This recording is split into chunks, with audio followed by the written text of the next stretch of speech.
എല്ലാ കൂട്ടുകാർക്കും the taste of ഇന്ത്യയുടെ പുതിയൊരു വീഡിയോയിലേക്ക് സ്വാഗതം. ഇന്ന് നമ്മൾ ഉണ്ടാക്കാൻ പോകുന്നത് മസാല പപ്പഡ്, പപ്പടം മുളകിട്ടത്. ആദ്യം തന്നെ 10 പ്ലെയിൻ പപ്പടം എടുക്കുക. ഇതുപോലെ ചെറിയ സ്ക്വയർ പീസുകളാക്കി മുറിച്ചു മാറ്റാം. ഒരു പാൻ അടുപ്പത്ത് വെച്ച ശേഷം 3 ടേബിൾ സ്പൂൺ വെളിച്ചെണ്ണ ഒഴിച്ചു കൊടുക്കാം. എണ്ണ നന്നായി ചൂടായോ എന്ന് നോക്കാൻ ഇതുപോലെ ഒരു ചെറിയ കഷ്ണം പപ്പടം എടുത്തിട്ട് നോക്കാം. നല്ല രീതിയിൽ എണ്ണ ചൂടായ ശേഷം മാത്രം കുറേശ്ശെയായിട്ട് പപ്പട കഷ്ണങ്ങൾ ഇതുപോലെ ഇട്ട് കൊടുക്കാം. ഇതുപോലെ എല്ലാ പപ്പടവും കുറേശ്ശെയായിട്ട് ഇട്ട് കൊടുത്ത് വറുത്ത് കോരി ഒരു പ്ലേറ്റിലേക്ക് മാറ്റി വയ്ക്കാം. വറുക്കുന്നതിനിടയിൽ പപ്പടം ചുവന്ന് വരുന്നു എന്ന് കണ്ടാൽ ഫ്ലെയിം ഒന്ന് ചെറുതായിട്ട് കുറച്ചു കൊടുക്കാം.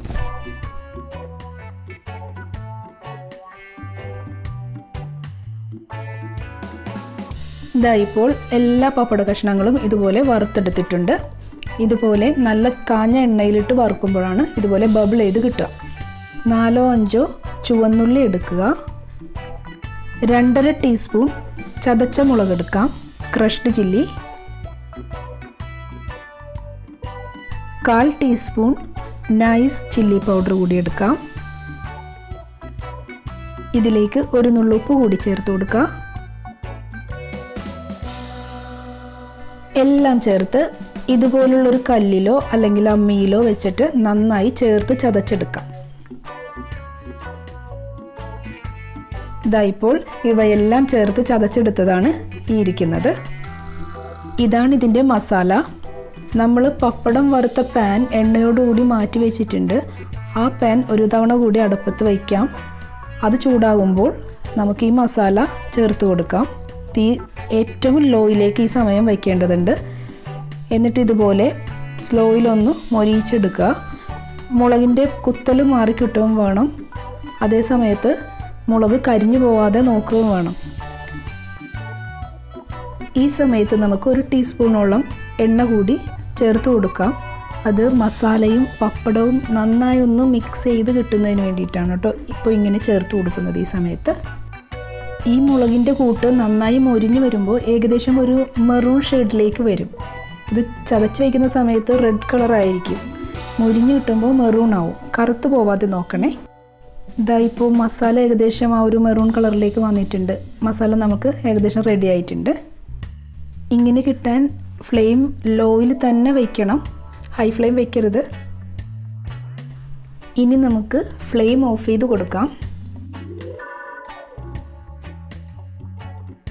അതിനുശേഷം നമ്മൾ വറുത്ത് മാറ്റി വെച്ചിട്ടുള്ള പപ്പട കഷ്ണങ്ങളെല്ലാം ചേർത്ത് മസാല മിക്സിലേക്ക് ഇട്ട് കൊടുക്കാം. ഫ്ലെയിം ഓഫാണ് എന്ന കാര്യം ഓർക്കണം. അതുപോലെ തന്നെ ഒരു ചെറിയ സ്പൂൺ ഇതുപോലെ എടുത്തിട്ട് വേണം മസാലയും പപ്പടവും തമ്മിൽ മിക്സ് ചെയ്യാനായിട്ട്. വലിയ തവിയൊന്നും എടുത്ത് ഒരുപാട് ശക്തിയിലൊന്നും ഇളക്കി മറിക്കരുത്. പപ്പടമാണ്, അത് ഉടഞ്ഞ് പൊടിയായി പോവും. പിന്നെ നമുക്ക് മസാല ഏതാ പപ്പടം ഏതാണെന്ന് തിരിച്ചറിയാൻ പറ്റാത്ത വിധത്തിലായിപ്പോവും. അപ്പോൾ ചെറിയ സ്പൂൺ എടുത്തിട്ട് ഇതുപോലെ മെല്ലെ മറിച്ചു കൊടുക്കുക. വീണ്ടും പറയുകയാണ്, ഫ്ലെയിം ഓഫ് ചെയ്ത ശേഷം മാത്രം ഇങ്ങനെ മിക്സ് ചെയ്യാൻ പാടുള്ളൂ. ഇത് കൊച്ചിക്കാർക്ക് മാത്രം സ്വന്തമായ റെസിപ്പിയാണ്. ഏകദേശം 1 മിനിറ്റ് ഇതുപോലെ ഇങ്ങനെ പതിയെ ഇളക്കി മറിച്ചു കൊടുക്കണം. എന്നാലും അടിഭാഗത്ത് കുറച്ച് ഉള്ളി മൊരിഞ്ഞതൊക്കെ ഉണ്ടാവും, അത് കുഴപ്പമില്ല. ഈ സമയത്ത് നമുക്ക് ഒരു പപ്പടം എടുത്ത് രുചിച്ച് നോക്കാം. ഉപ്പ് കുറവാണ് എന്ന് തോന്നുകയാണെങ്കിൽ 1 നുള്ളു ഉപ്പ് കൂടി ഇതുപോലെ വിതറി കൊടുക്കാവുന്നതാണ്.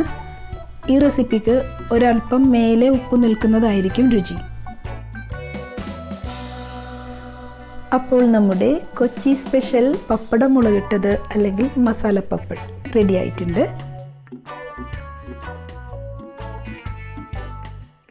ചോറിൻ്റെ കൂടെയും അതുപോലെ കഞ്ഞിയുടെ ഒപ്പവും പിന്നെ മലയാളിക്ക് ഏറ്റവും ഫേവറേറ്റ് ആയിട്ടുള്ള പുട്ടിൻ്റെ ഒപ്പം ഏറ്റവും കൂടുതൽ സൂപ്പറായിട്ട് ചേർന്ന് പോകുന്ന ഒരു റെസിപ്പിയാണിത്. നിങ്ങൾക്ക് ഈ വീഡിയോ ഇഷ്ടമായെങ്കിൽ സബ്സ്ക്രൈബ് ചെയ്യുക, ഷെയർ ചെയ്യുക, ലൈക്ക് ചെയ്യുക, കമൻറ്റ് ചെയ്യുക. സൈഡിലുള്ള ബെൽ ബട്ടൺ കൂടി ഒന്ന് എനേബിൾ ചെയ്യും. അപ്പോൾ ഈ വീഡിയോ കണ്ടുകൊണ്ടിരിക്കുന്ന എൻ്റെ എല്ലാ കൂട്ടുകാർക്കും നന്ദി. ഇനി മറ്റൊരു നല്ല തകർപ്പൻ വീഡിയോയുമായി വരുന്നത് വരെ എല്ലാവർക്കും ബൈ ബൈ.